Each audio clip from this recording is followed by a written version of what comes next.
Today we're reporting $170 billion in revenue, up 13% year over year, excluding the impact from foreign exchange rates, and $35.5 billion in trailing 12-month free cash flow adjusted for equipment finance leases, up $48.3 billion year over year. We kicked off the holiday season with Prime Big Deal Days. This was followed by our extended Black Friday and Cyber Monday holiday shopping event, which was open to all customers and ended up being our largest event ever. In addition to offering great deals, we continued to improve delivery speeds.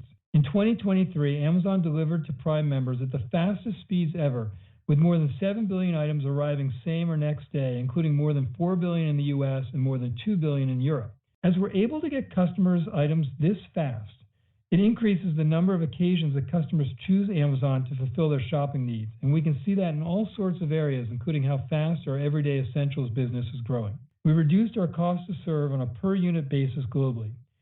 Lowering cost to serve allows us not only to invest in speed improvements, but also afford adding more selection at lower average selling prices, or ASPs, and profitably.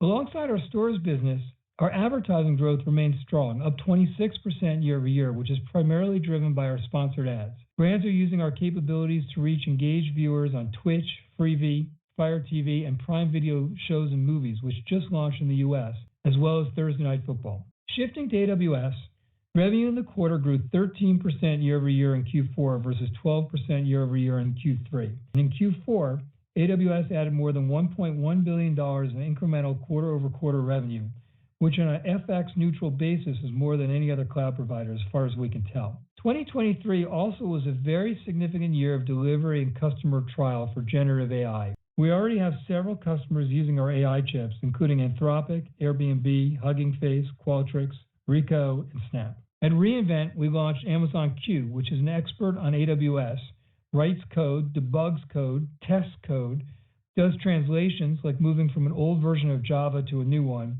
and can also query customers' various data repositories and answer questions, summarize this data, carry on a coherent conversation, and take action. This morning we launched Rufus, an expert shopping assistant trained on our product and customer data that represents a significant customer experience improvement for discovery. Rufus lets customers ask shopping journey questions like, what is the best golf ball to use for better spin control? Or which are the best cold weather rain jackets? And get thoughtful explanations for what matters and recommendations on products. Gen AI is and will continue to be an area of pervasive focus and investment across Amazon, and we believe it will ultimately drive tens of billions of dollars of revenue for Amazon over the next several years. During the quarter, we also completed our second season of Thursday Night Football, which was a rousing success by all accounts. And our continuous innovation resonated with viewers as the number of people watching increased 24% year over year, and with advertisers as we made dramatic year-over-year gains in ad sales. Overall, we saw strong performance in the fourth quarter. Worldwide revenue was $170 billion, representing an increase of 13% year over year. Saw our highest quarterly worldwide operating income ever, which was $13.2 billion for the quarter, $2.2 billion above the high end of our guidance range. I also think, in many ways, it was very useful for us to go through what was, a pretty significant change we went through during the pandemic, where we doubled the size of our fulfillment center network in 18 months and built out a last mile transportation network the size of UPS in 18 months. It was disruptive to get that optimized. But one of the things that was very useful was it really caused us to relook at everything we were doing with the fulfillment network. And we looked at it with really a beginner's eye.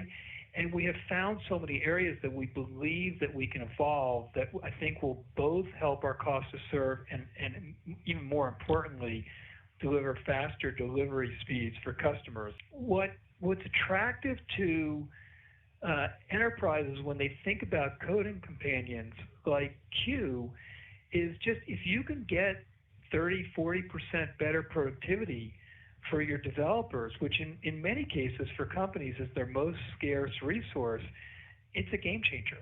The start of the rollout of Rufus today is really just another step, but we think one that's pretty meaningful. It lets customers discover items in a very different way than they have been able to on e-commerce websites.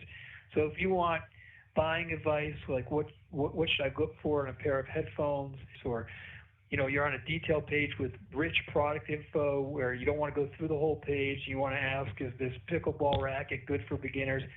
All those questions you can plug in and get really good answers. And then it's seamlessly integrated in the Amazon experience that customers are used to and love to be able to take action. And you can kind of think about Alexa, where we're building a very large, expansive large language model that's going to make Alexa even more productive and helpful for customers. Every one of our consumer businesses has a significant number of generative AI applications that they either have built and delivered, or they're in the process of building. And I don't see that changing for many years. We have a lot of ideas.